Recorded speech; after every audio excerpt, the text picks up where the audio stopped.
Hello, thank you for joining me today. We're reading from A Course in Miracles, and we are on workbook lesson 45. God is the mind with which I think. God is the mind with which I think.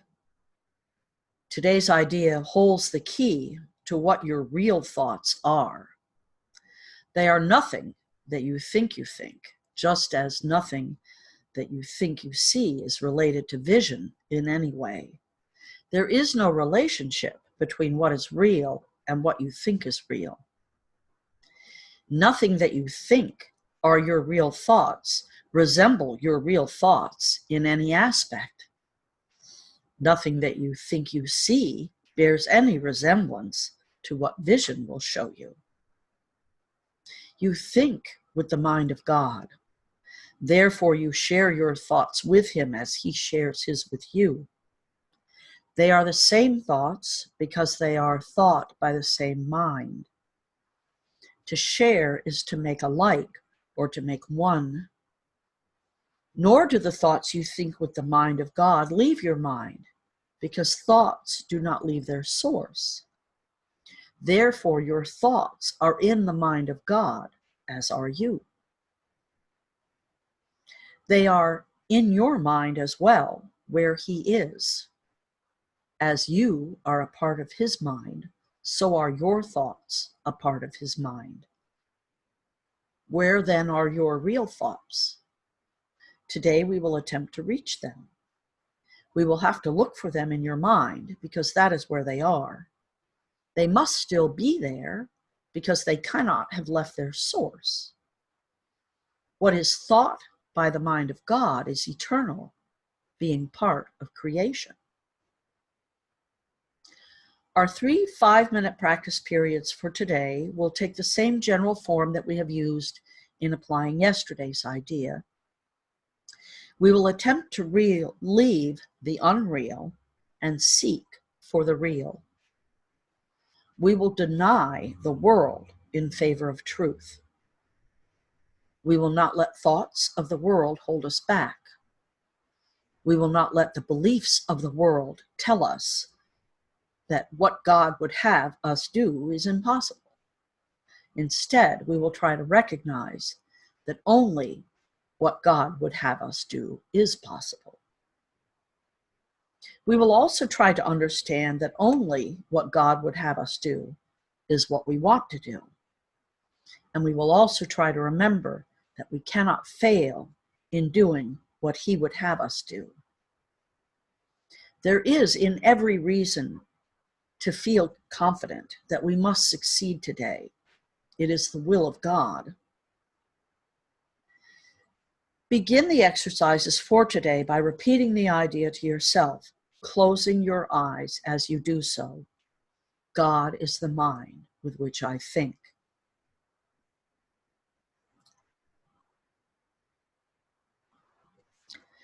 Then spend a fairly short period in thinking a few relevant thoughts of your own, keeping the idea in mind.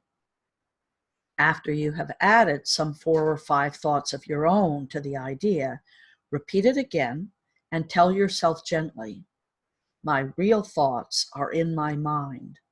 I would like to find them.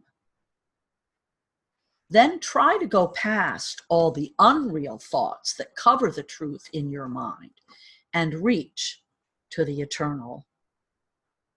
Under all the senseless thoughts and mad ideas with which you have cluttered up your mind are the thoughts that you thought with God in the beginning. They are there in your mind now, completely unchanged. They will always be in your mind, exactly as they always were.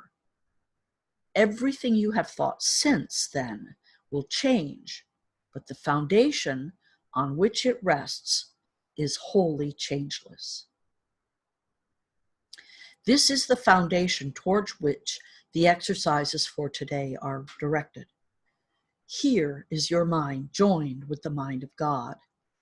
Here are your thoughts one with His.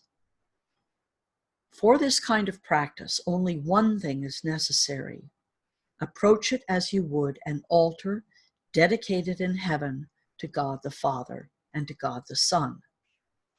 For such is the place you are trying to reach. You will probably be unable yet to realize how high you are trying to go.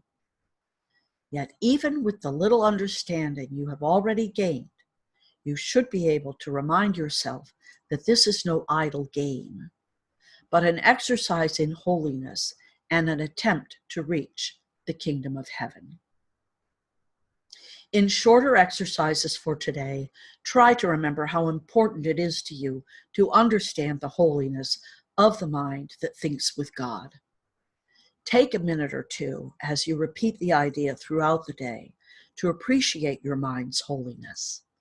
Stand aside, however briefly, from all the thoughts that are unworthy of him, whose host you are, and thank him for the thoughts he is thinking with you. So this is a challenging exercise. And it's also challenging to remember to keep your ego out of it and really tap into your real source, who you really are. So I'm at 907-351-3003 if you need me. And have fun with this today, and I will see you here tomorrow. Namaste.